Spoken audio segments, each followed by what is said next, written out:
Hello YouTube viewers and subscribers. Today we're going to have a quick look at this. Exactly what is shown on this box. This just arrived, and this is an engine style that I've wanted for a while, and I've really never had the opportunity to get one.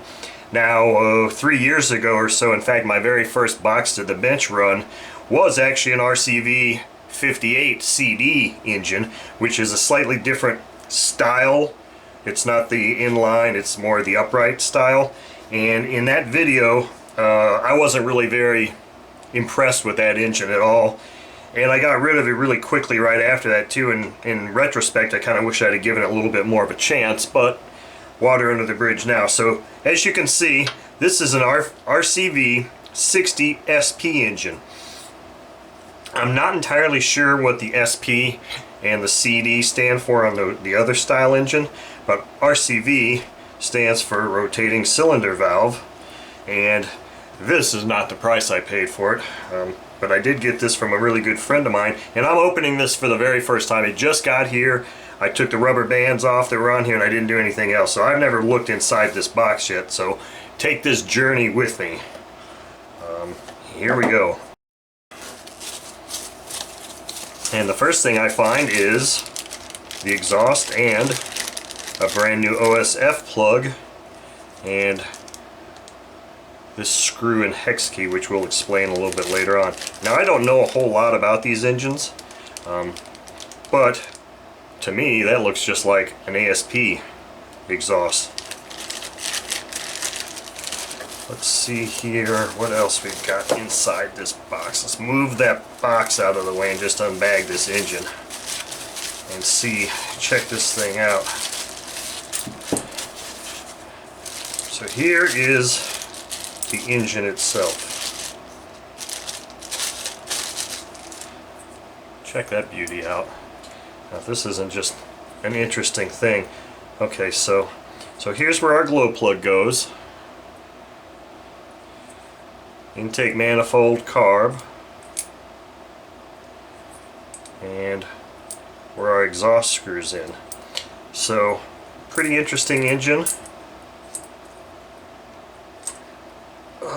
I've read a few things about it, and I've read that it can be really hard to start. So that other screw that was in this bag goes here. Now what this thing is this is how you can actually use an electric starter, a standard 12 volt or 24 volt electric starter, airplane starter, but you actually have to have a little wand to adapt to it to actually engage in this thing. All the videos I've seen online, people have still, done it with a spinner nut here, whatever. This is not a spinner nut for this, but this type of thing, and you can start it conventionally also. The RCV instructions really recommend about not doing that for some reason, and I'm not really sure I understand why. But so this is a 2-to-1 gear ratio, which means that the output shaft here turns at half the speed of what's going on inside. So somewhere there's a 2-to-1 speed reduction, which basically means that these engines really need to run with a really high pitch prop. And some of the ones they recommend for this particular 60 was like a 1612, a 1512, and Brandon, the very awesome friend I bought this from, actually included an APC 1512 prop with this purchase. So I got a prop that I can put on here. I've also ordered a 1612 as well. So you're looking at a peak RPM on one of these props of maybe only 6,500 RPM tops for these type of engines. So this is an interesting thing, but man, that thing seems really tight to operate. So the funny thing is, in the instruction manual or instructions that I was reading online about this, they're talking about using the starting wand here. And if you're actually going to start it here, you actually have to rotate the rotation of your electric starter so it's going clockwise. Let's see here. As opposed to counterclockwise, because that's just how the gearing is set up. Now obviously you go standard counterclockwise if you're engaging it here, clockwise if you engage it here. I think they recommend doing it from back here because it's safer to be out of the line of the prop, all that kind of stuff, but whatever. I don't have the adapter to use for this, so pretty much going to be relegated to starting it normally. But I mean, this thing is just so tight, and this is one of the things they mentioned, that it's just really tight, and the initial startups can be interesting or difficult. So one thing I read about these engines is that every one of these is run at the factory. That's something I read from a document online. If it was true through the entire duration of the production of these engines, I don't know. I just did my sniff test, and unless they put some other oil in there after they run it, I do not believe this engine's ever been run, just because of the way it smells. Now, like I said, the documentation, I think I got in it's a PDF, so it's not a link that I can actually share on this video, I don't think, but suffice it to say that it was a link, and I think it took me to an RC Universe thread or something.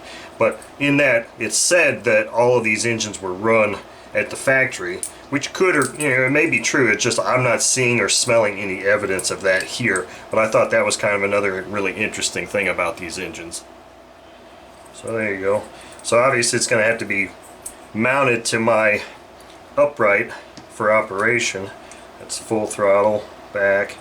It's funny because the casting of this carb and the carb itself look very ASP-like, kind of like this exhaust. It almost looks like maybe they bought some aftermarket parts and put them together for this thing.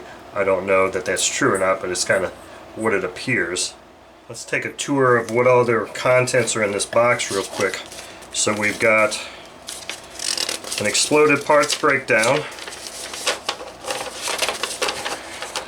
which is always kind of nice to have. We've got a warranty registration card with an address in England. I don't know if, like I said, I don't know if these engines are still in production or not. I think I've tried to look for the website, and the website didn't really seem alive. So I don't know if this is another extinct engine.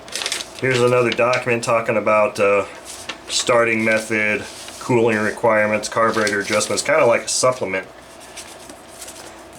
This is an interesting one that I also read online. All fuels are not created equal. Do you know what's in your fuel?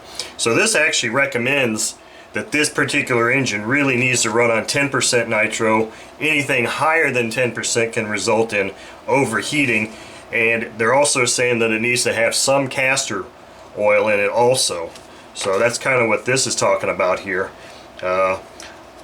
And this is just an ad for Wildcat Fuel, but apparently they sponsor, or they at least thought that Wildcat Fuel was a really acceptable fuel to use. And I know they actually mentioned Cool Power Omega, or Morgan's Omega too, not Cool Power. Here's the actual instruction manual, the longer one that came with the engine. This is what I've got in a PDF form when I was doing my search.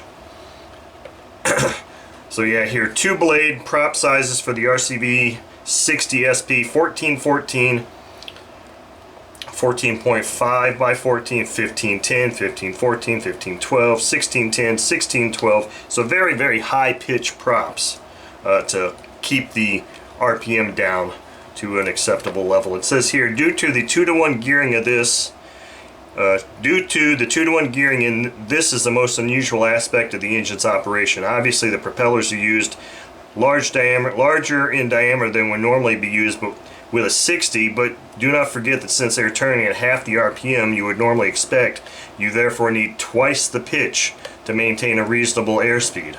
The finest pitch you would ever use, and this would be for very slow flight model, would be 8 inch, or 8 pitch. They say inch, but I mean 8 pitch. So yeah, pretty interesting thing here. So hopefully we'll get this going here real quick. But anyway, this has been a quick look at an RCV 60 SP engine, and look forward to some videos of this coming up in the very near future.